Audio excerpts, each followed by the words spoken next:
আলহামদুলিল্লাহি রাব্বিল আলামিন ওয়াসসালাতু ওয়াসসালামু আলা সাইয়্যিদিল মুরসালিন আম্মা বা'দ ফাআউযু বিল্লাহি মিনাশ শাইতানির রাজীম বিসমিল্লাহির রহমানির রহিম আসসালাতু ওয়াসসালামু আলাইকা ইয়া রাসূলুল্লাহ ওয়া আলা আলিকা ওয়া আসহাবিকা ইয়া হাবিবাল্লাহ আসসালাতু ওয়াসসালামু আলাইকা ইয়া নবিয়াল্লাহ ওয়া আলা আলিকা ওয়া আসহাবিকা ইয়া নূরাল্লাহ। দূরের ও কাছের, দেশের ও প্রবাসের ইসলামী ভাইরা এবং মাদানী চ্যানেলের দর্শকবৃন্দ, মাদানী চ্যানেলের মাহে রমজানের ধারাবাহিক অনুষ্ঠান মাহে রমজান ও নারীদের করণীয় এই অনুষ্ঠান নিয়ে আরও একবার আপনাদের মাঝে উপস্থিত হয়েছি। আসুন ভালো ভালো নিয়ত সহকারে আমরা দেখার প্রস্তুতি গ্রহণ করি। মওজামুল কবির নামক কিতাবে বর্ণিত রয়েছে, আল্লাহ পাকের শেষ নবী সাল্লাল্লাহু তাআলা আলাইহি ওয়াসাল্লাম ইরশাদ করেন, যে ব্যক্তি আমার প্রতি একবার দুরূদ শরীফ পাঠ করে আল্লাহ পাক তার প্রতি 10টি রহমত প্রেরণ করেন এবং একজন ফেরেশতা তার দুরুদে পাক আমার নিকট পৌঁছে দেয়াতে নিযুক্ত থাকে। সাল্লু আলাল হাবিব সাল্লাল্লাহু তাআলা আলা মুহাম্মদ সাল্লাল্লাহু আলাইহি ওয়াসাল্লাম সালাতান ওয়া সালামান আলাইকা ইয়া সাইয়্যিদি ইয়া রাসূলুল্লাহ সাল্লাল্লাহু আলাইহি ওয়াসাল্লাম। মাদানী চ্যানেলের দর্শকবৃন্দ, আমরা কারুনের নাম শুনেছি। কারুন কে ছিল, কারুন কেন ধ্বংস হয়েছে, আজকের এই পর্বে আমরা শুনব। এবং কারুন কি ছিল? কারুন হযরতে সৈয়দনা মুসা কালিমুল্লাহ আলা নবিগিনা ওয়া আলাইহিস সালাতু সালামের চাচা ইয়াসহারের ছেলে ছিল, অর্থাৎ মুসা আলাইহিস সালাতু সালামের চাচাতো ভাই ছিল। আল্লাহ পাক তাকে অনেক সম্পদ দ্বারা ধন্য করেছিলেন, এমনকি তার ধন ভাণ্ডারের চাবি এমন 40 জন লোক বহন করত যারা সাধারণ পুরুষের চেয়ে বেশি শক্তিশালী ছিল। শুধু তার সম্পদ যেখানে রাখত, লকারের চাবি তোলার জন্য 40 জন চাবিকে বহন করত। আল্লাহ তাআলা ইরশাদ করেন, কানজুল ইমানের অনুবাদ, আর আমি তাকে এত ধন ভাণ্ডার দান করেছি যেগুলোর চাবি একটা শক্তিশালী দলের উপরও ভারী ছিল। যখন আল্লাহ পাক বনি ইসরায়েলের উপর জাকাতের হুকুম অবতীর্ণ করলেন, তখন কারুন হযরতে সৈয়দনা মুসা আলাইহিসসালামের নিকট এলো এবং তার সাথে এটা নির্ধারণ করলো 1000 দিরহামের পরিবর্তে 1 দিরহাম আর 1000 ছাগলের পরিবর্তে একটি ছাগল দান করবে। অনুরূপভাবে অন্যান্য বস্তু ও 1000 ভাগের 1 ভাগ জাকাত দিবে। সুতরাং যখন সে ঘরে ফিরে সম্পদের জাকাত হিসাব করল, তখন তা অনেক সম্পদে পরিণত হচ্ছিল। তার নফস এতগুলো সম্পদ দেওয়ার সাহস করল না। সুতরাং সে বনি ইসরায়েলের জড়ো করে বলল যে, তোমরা মুসা আলাইহিসসালামের সকল কথায় আনুগত্য করো। এখন তো তিনি তোমাদের সম্পদ গ্রাস করতে চায়, নাউজুবিল্লাহ। তোমরা কি বলো? তারা বলল, তুমি হচ্ছ আমাদের বড়, যা ইচ্ছে আদেশ করো। কারুন বলল, অমুক নষ্টা মহিলার কাছে যাও এবং তার সাথে টাকার বিনিময়ে একটি চুক্তি করো যে সে মুসা আলাইহিসসালামের বিরুদ্ধে মাযআল্লাহ অপবাদ দিবে। আর যখন এরূপ হবে, তখন বনি ইসরায়েলরা হযরতে মুসা আলাইহিসসালামের পিছু ছেড়ে দিবে। সুতরাং কারুন ওই মহিলাটিকে 1000 দিরহাম ও 1000 দিনার দিয়ে এই বিষয়ে রাজি করালো যে সে হযরতে মুসা আলাইহিসসালামের প্রতি অপবাদ দিবে, নাউজুবিল্লাহ। পরবর্তী দিন কারুন বনি ইসরায়েলদেরকে জড়ো করলো আর হযরতে মুসা আলাইহিসসালাম এর নিকট এসে বলতে লাগলো, বনি ইসরায়েলরা আপনার অপেক্ষায় রয়েছে, আপনি তাদের ওয়াজ ও নসিহত করুন। হযরত মুসা আলাইহিসসালাম তশরিফ নিয়ে এলেন এবং বনি ইসরায়েলদের নসিহত করতে গিয়ে বিভিন্ন গুনাহের শাস্তি সম্পর্কে বয়ান করলেন। কারণ তখন বলতে লাগলো, এই আদেশ কি সবার জন্য? এমনকি যদি আপনিও হন, মাযআল্লাহ। হযরতে মুসা আলাইহিসসালাম বলেন, হ্যাঁ, যদি আমিও হই না কেন? কারণ বলল, বনি ইসরায়েলদের ধারণা যে আপনি অমুক মহিলার সাথে মাআযাল্লাহ আস্তাগফিরুল্লাহ অপকর্ম করেছেন। হযরতে মূসা আলাইহিসসালাম বললেন, তাকে ডাকো। সে আসলে হযরতে মূসা আলাইহিসসালাম বললেন, তোমাকে ওই সত্তার শপথ যিনি বনি ইসরায়েলদের জন্য নদীকে দ্বিখণ্ডিত করেছেন এবং এর মাঝে রাস্তা তৈরি করেছেন আর তাওরাত অবতীর্ণ করেছেন, সত্যি কথা বলো, ঘটনাটি কি? সে মহিলা ভয় পেয়ে গেল আর তার আল্লাহ পাকের রসুলের প্রতি অপবাদ দিয়ে তাকে কষ্ট দেওয়ার সাহস হলো না। সে তার মনে মনে বলল, এর চেয়ে তওবা করাই উত্তম। সুতরাং সে মূসা আলাইহিসসালামকে আরজ করলো, আল্লাহ পাকের শপথ, যা কিছু কারুন বলাতে চেয়েছিল সবই মিথ্যা। সে আমাকে অনেক সম্পদের লোভ দেখিয়েছিল যে আমি যেন আপনার প্রতি অপবাদ দিই। এই কথা শুনে হযরত মূসা আলাইহিসসালাম নিজের প্রতিপালক আল্লাহ পাকের দরবারে কান্না করে সিজদায় পতিত হলেন এবং এটা আরজ করতে লাগলেন, হে দয়াময় প্রতিপালক, যদি আমি তোমার রাসূল হই তবে আমার জন্য কারুনের প্রতি নিজের আযাব অবতীর্ণ করো। আল্লাহ পাক তার নিকট ওহী প্রেরণ করলেন, আমি জমিনকে আপনার আনুগত্য করার আদেশ দিয়েছি, আপনি তাকে যা ইচ্ছে আদেশ দিন। হযরত মূসা আলাইহিসসালাম বনি ইসরায়েলদের বললেন, হে বনি ইসরায়েল, আল্লাহ পাক আমাকে কারুনের নিকট প্রেরণ করেছেন যেমনইভাবে ফিরআউনের নিকট প্রেরণ করেছিলেন। যারা কারুনের সাথী রয়েছ তারা তার সাথেই অবস্থান করো এবং যারা আমার সাথী রয়েছ তারা পৃথক হয়ে যাও। সবাই কারুন থেকে পৃথক হয়ে গেল, দুইজন ব্যক্তি ছাড়া কেউ তাকে সঙ্গ দিল না। তখন হযরত মূসা আলাইহিসসালাম জমিনকে আদেশ দিলেন, ইয়া আরদু খুযীহিম, হে জমিন একে গ্রাস করো। তখন সে হাঁটু পর্যন্ত ধসে গেল এবং তার সঙ্গী যারা ছিল। হযরত মূসা আলাইহিসসালাম আবারও এরূপ বললেন, তারা কোমর পর্যন্ত ধসে গেল। হযরত মূসা আলাইহিসসালাম এরূপ বলতে লাগলেন এমনকি তারা ঘাড় পর্যন্ত ধসে গেল। এবার তারা কাঁদতে লাগলো আর কারুন তাকে আল্লাহ পাকের শপথ ও আত্মীয়তার দোহাই দিতে লাগলো, কিন্তু হযরত মূসা আলাইহিসসালাম অসন্তুষ্ট হওয়ার কারণে ভ্রুক্ষেপ করলেন না, এমনকি তারা একেবারেই ধসে গেল ও মাটি সমতল হয়ে গেল। হযরত কাতাদা রাদিয়াল্লাহু তাআলা বলেন, তারা কিয়ামত পর্যন্ত জমিনে ধসতেই থাকবে। বনি ইসরায়েলরা বলল, হযরত মূসা আলাইহিসসালাম কারুনের বাড়ি, তার ধন সম্পদ ও সহায় সম্পদের কারণে তাকে বদদুয়া দিয়েছেন, মাআযাল্লাহ আস্তাগফিরুল্লাহ। এই কথা শুনে হযরত মূসা আলাইহিসসালাম দোয়া করলেন, তখন সেই বাড়ি এবং কারুনের সমস্ত ধন সম্পদ সবই জমিনে ধসে গেল। কুরআনুল কারীমে 20তম পারা সূরা কিসাসের 81 নম্বর আয়াতে কারিমাতে আল্লাহ তাবারাক ওয়া তাআলা ইরশাদ করেন, কানজুল ঈমানের অনুবাদ, অতঃপর আমি তাকে ও তার প্রাসাদকে ভূগর্ভে ধসিয়ে দিলাম। অতঃপর তার নিকট কোনো মানব গোষ্ঠী ছিল না যে আল্লাহ থেকে বাঁচানোর জন্য তার সাহায্য করত এবং না সে তার বদলা নিতে পারত। প্রিয় ইসলামী ভাইরা, মাদানী চ্যানেলের দর্শকবৃন্দ, আমরা শুনতে পারলাম দুনিয়াবি সম্পদের ভালোবাসায় জাকাতকে অস্বীকারকারী ও আল্লাহ পাকের রাসূলের সাথে শত্রুতা পোষণকারী হতভাগা কারুনের পরিণতি কিরূপ ভয়ানক হলো। তার সম্পদও কোনো কাজে এলো না, তার ধন ভাণ্ডারও কোনো কাজে এলো না, বরং সে তার ধন ভাণ্ডার সহ আযাবে গ্রেফতার হয়ে গেল। এবং আমরা তার পরিণতি সম্পর্কে কুরআনুল কারীমের আল্লাহ তাআলা যে ইরশাদ করেছেন সেটি আমরা শুনলাম। উম্মতে মুহাম্মাদির উপরও যাকাত আদায় করা ফরজ করা হয়েছে, যেমনটি আল্লাহ তাবারাক ওয়া তাআলা কুরআনুল কারীমে ইরশাদ করেন। সূরা বাকারা আয়াত নম্বর 43-এ ইরশাদ হচ্ছে, কানজুল ঈমানের অনুবাদ, আর নামাজ কায়েম রাখো ও যাকাত আদায় করো।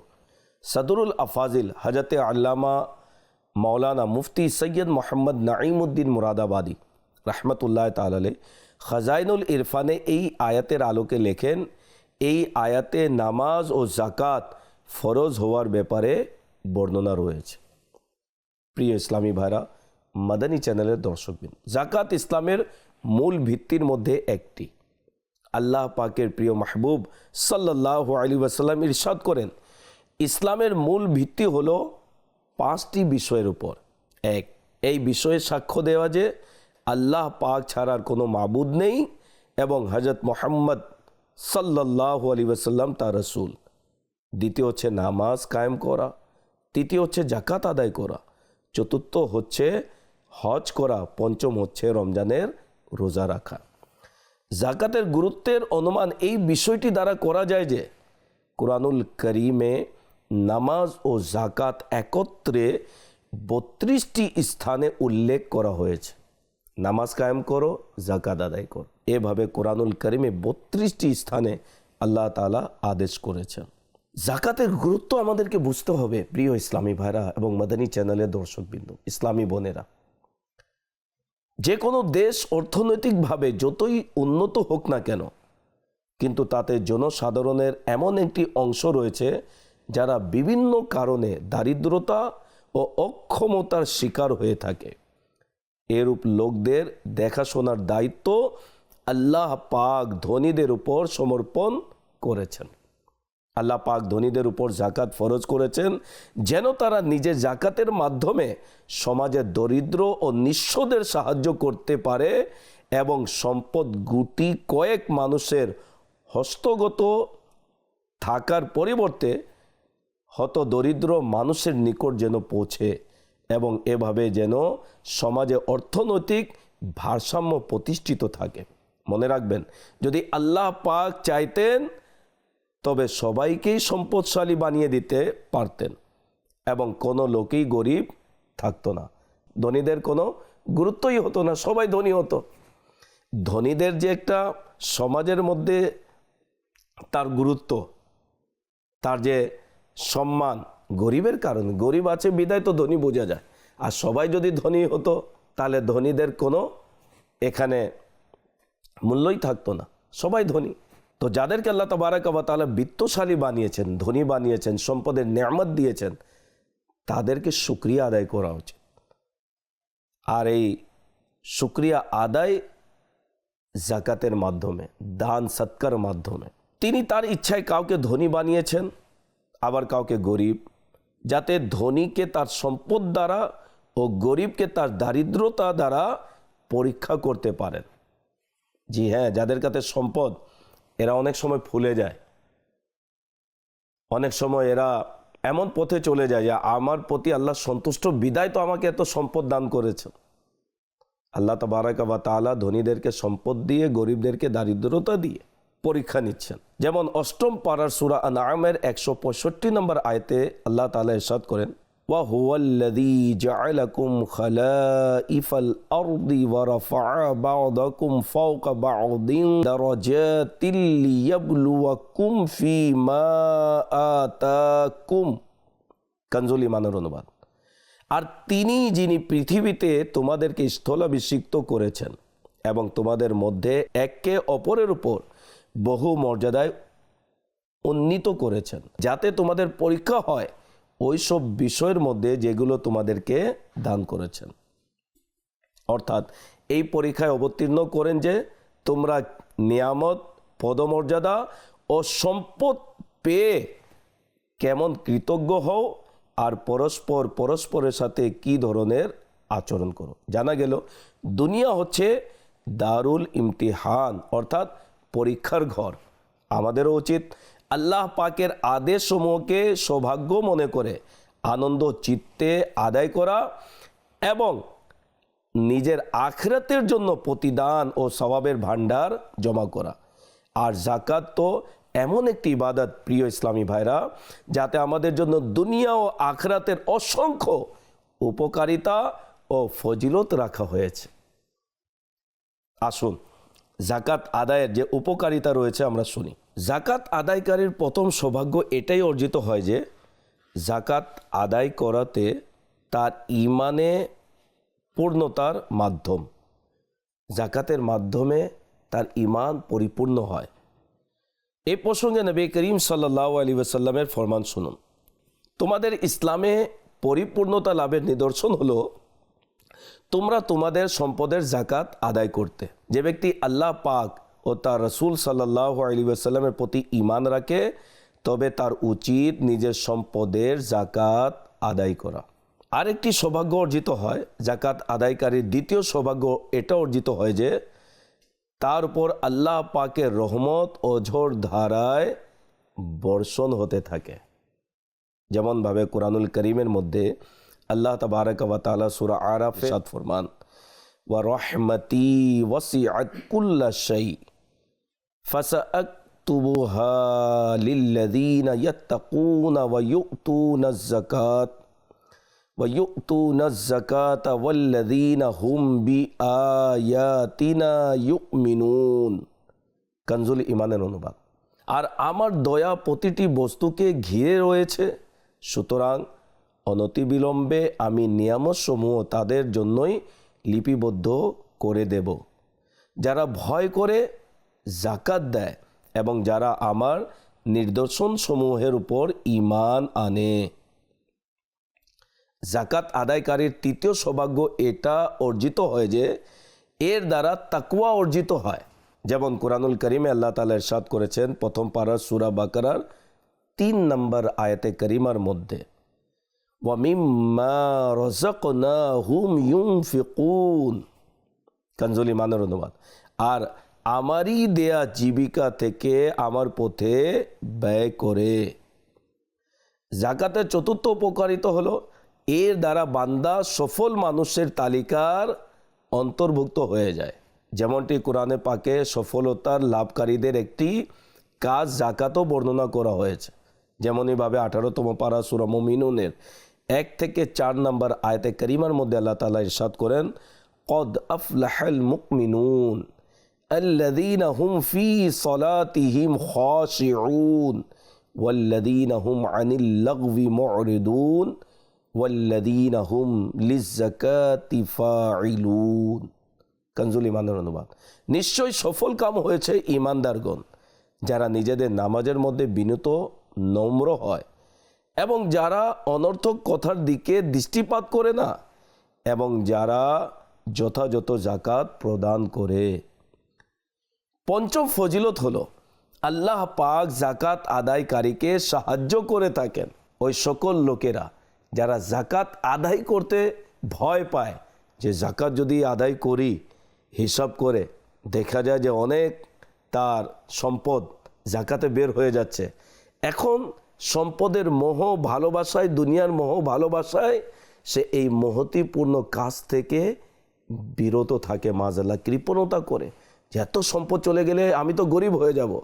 আর এরকম নয়, কারণও হিসাব করেছিল, প্রথমে রাজি হয়েছিল, হিসাব করলো, যখন দেখলো যে মোটা অঙ্কের সম্পদ চলে যাচ্ছে, টাকা চলে যাচ্ছে জাকাতে, তখন তার মাঝে শয়তানি কুমন্ত্রণা কাজ করলো আর সে মহতিপূর্ণ একটি কাজ থেকে বঞ্চিত হয়ে এবং মুসা আলাইহিসসালামের বেয়াদবি করার কারণে সে কাফির হলো, আযাবের হকদার হলো। এরকম সমাজের মধ্যে অনেকেই রয়েছে, হয়তোবা যারা এই অনুষ্ঠান দেখছেন আপনি আপনার প্রতিও লক্ষ্য করুন, ধন সম্পদের মোহ ভালোবাসায় বা গরিব হয়ে যাওয়ার ভয়ে জাকাত বের করা থেকে আপনিও কি বঞ্চিত? যদি হয়ে থাকেন তবার সাথে সাথে পূর্বে যত বছর আপনি জাকাত আদায় করেননি সেটির আদায়ের আপনি দৃঢ় নিয়ত করে নিন এবং সঠিক জাকাত হিসাব করে আদায় করুন। তো যাদের এই ভয় থাকে যে জাকাত আমি দিলে আমার সম্পদ কমে যাবে, শুনুন, জাকাত আদায়কারীকে আল্লাহ তাআলা সাহায্য করে থাকেন। যেমন 17তম পারা সূরা হজ এর 40 এবং 41 নম্বর আয়াতে আল্লাহ তাআলা ইরশাদ করেন, কানজুল ঈমানের অনুবাদ, আর নিশ্চয়ই আল্লাহ সাহায্য করবেন তারই যে তার দ্বীনের সাহায্য করবে। নিশ্চয়ই আল্লাহ শক্তিমান পরাক্রমশালী। যেসব লোক যদি আমি তাদেরকে পৃথিবীতে প্রতিষ্ঠা দান করি তবে তারা নামাজ কায়েম রাখবে, জাকাত দিবে, সৎকর্মের নির্দেশ দিবে এবং অসৎ কর্ম থেকে বিরত রাখবে এবং আল্লাহরই জন্য সমস্ত কর্মের পরিণাম। ষষ্ঠ উপকারিতা হলো যারা জাকাত আদায় করে, জাকাত আদায় করাতে গরিবের চাহিদা পূরণ হয়ে যায় এবং তাদের মন খুশি হয়। মনে রাখবেন, মুসলমানের মন খুশি করাও অনেক বড় সওয়াবের কাজ। রাসূল পাক সাল্লাল্লাহু আলাইহি ওয়াসাল্লাম ইরশাদ করেন, আল্লাহ পাকের নিকট ফরজসমূহ আদায়ের পর সবচেয়ে উত্তম আমল হলো মুসলমানের মন খুশি করা। সপ্তম ফজিলত হচ্ছে জাকাত প্রদানের এই কাজটি হলো ইসলামী সমাজের সৌন্দর্য। কেননা একজন ধনী মুসলমান দরিদ্র মুসলমানকে জাকাত দিয়ে তাদেরকে সমাজে মাথা উঁচু করে চলার পাথেও সৃষ্টি করে দেয়। তাছাড়া গরিবের মনে হিংসা ও বিদ্বেষের মতো বাতিনি রোগের শিকার হওয়া থেকে রক্ষা পায়। কেননা সে জানে যে তার ধনী মুসলমান ভাইয়ের সম্পদে তারও অধিকার রয়েছে। সুতরাং নিজের ভাইয়ের জীবন সম্পদ এবং বংশে বরকতের জন্য দোয়া করতে থাকে।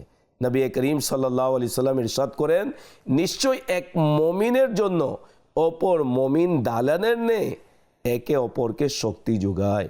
অষ্টম উপকারিতা হলো জাকাত মুসলমানদের মাঝে ভ্রাতৃত্বের বন্ধনকে শক্তিশালী করতে খুবই গুরুত্বপূর্ণ ভূমিকা পালন করে, যা দ্বারা ইসলামী সমাজে সম্মিলিতভাবে উন্নতি সাধিত হয় এবং পরস্পরকে সাহায্যের মূল ভিত্তিতে মুসলমান তাদের প্রিয় নবী মক্কি মদনী মুস্তাফা সাল্লাল্লাহু আলাইহি ওয়াসাল্লামের এই মহান বাণীর সাহায্য হিসাবে সাব্যস্ত হয় যে মুসলমানের পরস্পর বন্ধুত্ব এবং দয়া ও মমতার উদাহরণ শরীরের ন্যায়।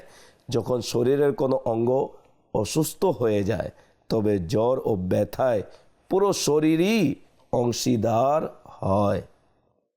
জাকাত আদায়কারীর নবম উপকার এটা অর্জিত হয় যে তার সম্পদ পবিত্র হয়ে যায়। যেমনটি হযরতে সৈয়দনা আনাস বিন মালিক রাদিয়াল্লাহু তাআলা আনহু থেকে বর্ণিত, নবী করিম সাল্লাল্লাহু আলাইহি ওয়াসাল্লাম ইরশাদ করেন, নিজের সম্পদের জাকাত বের করো, কেননা তা পবিত্রকারী তোমাকে পবিত্র করে দিবে। সম্পদও পবিত্র হয়, জাকাত আদায়কারীও পবিত্র হয়ে যায়। আর যদি জাকাত বের করা না হয় তাহলে ওই জাকাতের কারণে তার সমস্ত সম্পদ এক না একদিন বিনষ্ট হয়ে যায়, বরবাদ হয়ে যায়, চুরি হয়ে যায়, ডাকাতি হয়ে যায়, জ্বলে যায়, পানিতে ভেসে যায়, এমন পরিস্থিতির শিকার হয়। দশম উপকারিতা হলো জাকাত শুধু সম্পদকে পবিত্র করে না, বরং নফসকেও পবিত্র করে দেয়। নফসকে লোভ ও কৃপণতার মতো মন্দ স্বভাব থেকে মুক্তি দিয়ে থাকে। কুরআনুল কারীমে ৪র্থ পারার সূরা আলে ইমরানের ১৮০ নম্বর আয়াতে আল্লাহ তাআলা ইরশাদ করেন, ওয়ালা ইয়াহসাবান্নাল্লাযীনা ইয়াবখালুনা বিমা আতাহুমুল্লাহু মিন ফাদলিহি ওয়া খায়রাল লাহুম বাল হুয়া শাররুল লাহুম সায়ুতাওয়াকুনা মা বাখিলু বিহি ইয়াউমাল কিয়ামাহ। কানজুল ঈমানের অনুবাদ। আর যারা কার্পণ্য করে ওই জিনিসের মধ্যে যা আল্লাহ তাদেরকে আপন করুণায় দান করেছেন, তারা কখনো যেন সেটাকে নিজের জন্য মঙ্গলময় মনে না করে, বরং সেটা তাদের জন্য অমঙ্গলময়। অদূর ভবিষ্যতে তারা যেসব সম্পদের মধ্যে কার্পণ্য করেছে, কিয়ামতের দিন সেগুলো তাদের গলার শিকল হবে। জাকাতের 11তম উপকারিতা হলো জাকাত আদায়কারীর সম্পদ কমে যায় না, বরং বৃদ্ধি পায়। হে জাকাত আদায়কারীরা, তোমরা সৌভাগ্যবান। আল্লাহ তাবারক ওয়া তাআলা তোমাদের জাকাতের মধ্যে বরকত দান করেন। যারা জাকাত এই ভয়ে আদায় করে না জাকাত কমে যাবে, না সম্পদ কমে যাবে, না, আল্লাহ তাআলা জাকাত আদায়কারীর সম্পদের মধ্যে বরকত দান করেন। মুফতি আহমদ ইয়ার খান নাঈমি রাহমাতুল্লাহ তাআলা আলাইহি তিনি বলেন, যারা পরিপূর্ণ সঠিক জাকাত আদায় করে তারা কোনোদিন গরিব দরিদ্র হবে না। আর বাস্তবতা তাই। আপনি দেখুন, যারা পরিপূর্ণ সঠিক জাকাত আদায় করে তাদের জাকাত প্রতি বছর বাড়তেই থাকে। জাকাত বাড়ার এটি নিদর্শন হচ্ছে সম্পদ বেড়েছে। গত বছর যত তার জাকাত ছিল এই বছর তার জাকাত বেড়ে গিয়েছে, অর্থাৎ তার সম্পদ বেড়ে গিয়েছে, বিদায় তার জাকাত বেড়েছে। আল্লাহ তাবারক ওয়া তাআলা জাকাত প্রদানকারী সম্পদে বরকত দান করেন। কুরআনুল কারীম আল্লাহ তাবারক ওয়া তাআলা ইরশাদ ফরমান পারা 22 সূরা সাবা এর 39 নম্বর আয়াতে আল্লাহ তাআলা ইরশাদ করেন ওয়ামা আনফাকতুম মিন শাইইন ফাহুয়া ইউখলিফুহু ওয়া হুয়া খায়রুর রাযিকিন। কানজুল ঈমানের অনুবাদ। আর যেই বস্তু তোমরা আল্লাহর পথে ব্যয় করো তিনি তার পরিবর্তে আরও অধিক দেবেন এবং তিনি সর্বাপেক্ষা উত্তম রিজিকদাতা। তৃতীয় পারা সূরা বাকারার 261 এবং 262 নম্বর আয়াতে কারিমাতে আল্লাহ তাবারক ওয়া তাআলা ইরশাদ করেন, কানজুল ঈমানের অনুবাদ, তাদের উপমা যারা নিজের সম্পদ আল্লাহর পথে ব্যয় করে সেই শস্য বীজের ন্যায় যা উৎপাদন করে 60টা শীষ, প্রত্যেক শীষে 100 শস্যকণা, আর আল্লাহ তা থেকেও অধিক বৃদ্ধি করেন যার জন্য চান, আর আল্লাহ প্রাচুর্যময় জ্ঞানময়। ওইসব লোক যারা নিজের সম্পদ আল্লাহর পথে ব্যয় করে অতঃপর ব্যয় করার পর না খোটা দেয় না ক্লেশ দেয়, তাদের প্রতিদান তাদের প্রতিপালকের নিকট রয়েছে এবং তাদের না আছে কোনো আশঙ্কা, না আছে কোনো দুঃখ। তো প্রিয় ইসলামী ভাইরা, মাদানী চ্যানেলের দর্শকবৃন্দ, আল্লাহ তাআলার সন্তুষ্টির জন্য যাকাত আদায় করুন। 12তম উপকারিতা হলো যাকাত প্রদানকারী সম্পদের অনিষ্টতা থেকে নিরাপদ থাকে। রাসূল পাক সাল্লাল্লাহু আলাইহি সাল্লাম ইরশাদ করেন, যে নিজের সম্পদের যাকাত আদায় করে দিল নিশ্চয় তার সম্পদের অনিষ্টতা দূর হয়ে গেল। 13তম উপকারিতা হলো যাকাত প্রদান করা সম্পদ সংরক্ষণের মাধ্যম স্বরূপ। নবী করিম সাল্লাল্লাহু আলাইহি সাল্লাম ইরশাদ করেন, নিজের সম্পদের যাকাত প্রদান করে সম্পদের জন্য শক্তিশালী কেল্লা তৈরি করে নাও এবং নিজের অসুস্থতার চিকিৎসা দান অনুদান দ্বারা করো। 14তম উপকারিতা হলো আল্লাহ পাক যাকাত প্রদানকারীর অভাব দূর করে দেন। নবী করিম সাল্লাল্লাহু আলাইহি সাল্লাম ইরশাদ করেন, যে কোনো অভাবগ্রস্তের জন্য সহজতা প্রদর্শন করলো আল্লাহ পাক তার জন্য দুনিয়া ও আখিরাতে সহজতা দান করবেন। যে কোনো মুসলমানকে দুনিয়াবি কষ্ট থেকে মুক্তি দিল তবে আল্লাহ পাক তার কাছ থেকে কিয়ামতের দিনের বিপদ দূর করে দিবেন। এবং সর্বশেষ উপকারিতা 15তম হচ্ছে যাকাত প্রদান করাতে গরিবের দোয়া অর্জিত হয়, যার কারণে আল্লাহ পাকের রহমত ও সাহায্য লাভ হয়। নবী করিম সাল্লাল্লাহু আলাইহি সাল্লাম ইরশাদ করেন, তোমাদের নিকট আল্লাহ পাকের সাহায্য ও রিজিক দুর্বলদের বরকতে এবং তাদের দুয়ার কারণে পৌঁছে থাকে।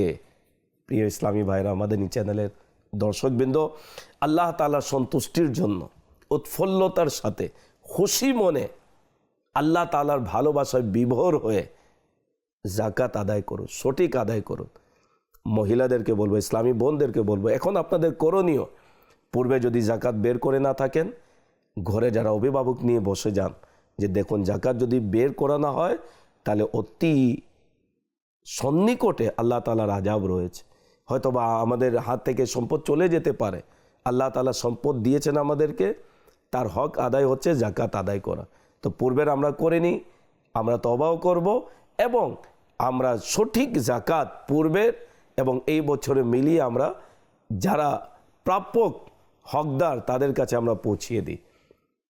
এই আমাদের যেভাবে আমরা নামাজ আদায় করার জন্য আদেশ করে থাকি, রোজার জন্য আদেশ করে থাকি, যাকাতের বিষয়েও আমাদেরকে আদেশ করতে হবে যারা যাকাত বের করে না। যেভাবে নামাজের দাওয়াত দিই, রোজা রাখার দাওয়াত দিই, যাকাতের দাওয়াত আমাদেরকে দিতে হবে। ঘরের সদস্যদেরকে বোঝাতে হবে যাতে কেউ কার্পণ্য না করে, আল্লাহ তাআলার সন্তুষ্টির জন্য সঠিক যেন যাকাত আদায় করে। তো যারা আপনাদের প্রতিবেশীর মধ্যে গরিব রয়েছে, আত্মীয় স্বজনের মধ্যে গরিব যারা রয়েছে, যারা হকদার যাকাতের, তাদের কাছে যাকাত পৌঁছিয়ে দিন। আলহামদুলিল্লাহ, দাওয়াতে ইসলামী এত বিশাল দিনের খেদমত করে যাচ্ছে।